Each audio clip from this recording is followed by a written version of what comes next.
fidèle à sa tradition d'alternance politique pacifique, le Ghana vient d'élire dans le calme le candidat de l'opposition John Mahama comme nouveau président, le candidat du parti au pouvoir ayant reconnu sa défaite dans ce pays d'Afrique de l'Ouest aux 34 millions d'habitants. Le vice-président ghanéen Mahamudu Bawumia, candidat du New Patriotic Party, NPP, au pouvoir, a déclaré dimanche qu'il reconnaissait sa défaite lors de l'élection présidentielle de la veille, précisant qu'il avait appelé M. Mahama pour le féliciter. Le peuple ghanéen s'est exprimé, il a voté pour le changement et nous le respectons en toute humilité, a-t-il déclaré lors d'une conférence de presse dimanche matin à Accra, la capitale, dont les rues commençaient à se remplir de partisans de M. Mahama laissant éclater leur joie. Sur son compte X, M. Mahama a confirmé avoir reçu l'appel de félicitations de M.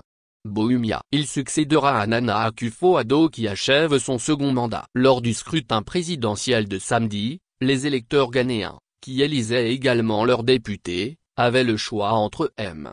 Mahama, du National Democratic Congress, NDC, et M.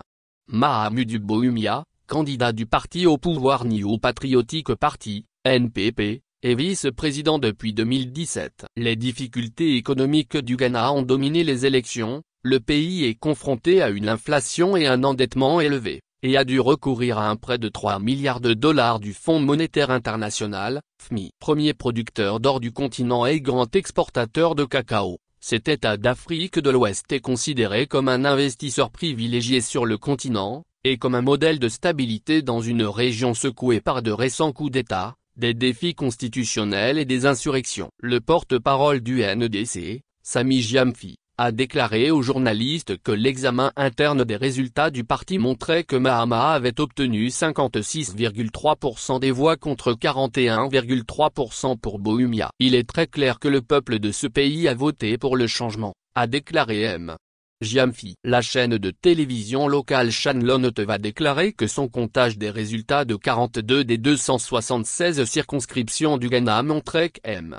Mahama était en tête. Plus tôt, le commissaire adjoint de la commission électorale, Bosman Azar, a déclaré aux journalistes que le comptage était toujours en cours et que les résultats régionaux n'étaient pas encore parvenus au centre national. La commission avait déclaré que les résultats officiels seraient probablement disponibles d'ici mardi. Moins alternance. Le scrutin s'est déroulé dans le calme. Toutefois, une personne a été tuée par balle dans le nord du pays, tandis qu'une autre a été tuée par balle dans la région centrale, selon la police ghanéenne. Les deux principaux partis du Ghana, le NPP et le NDC, ont alterné au pouvoir de manière égale depuis le retour au multipartisme en 1992. Président du Ghana de 2013 à 2017, M.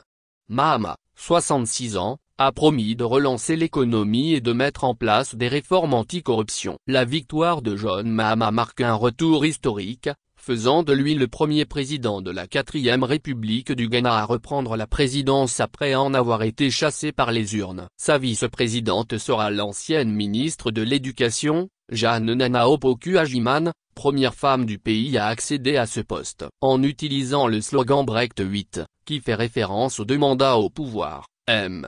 Bawumia a cherché à mener le NPP à un 3e mandat sans précédent, mais il n'a pas réussi à se détacher des critiques sur le bilan économique de Nana Akufo-Addo. Bien que l'inflation ait été ramenée de plus de 50% à environ 23% et que d'autres indicateurs macroéconomiques se soient stabilisés, les difficultés économiques sont restées pour beaucoup un enjeu électoral majeur. Cette frustration a ouvert la voie à un retour de M.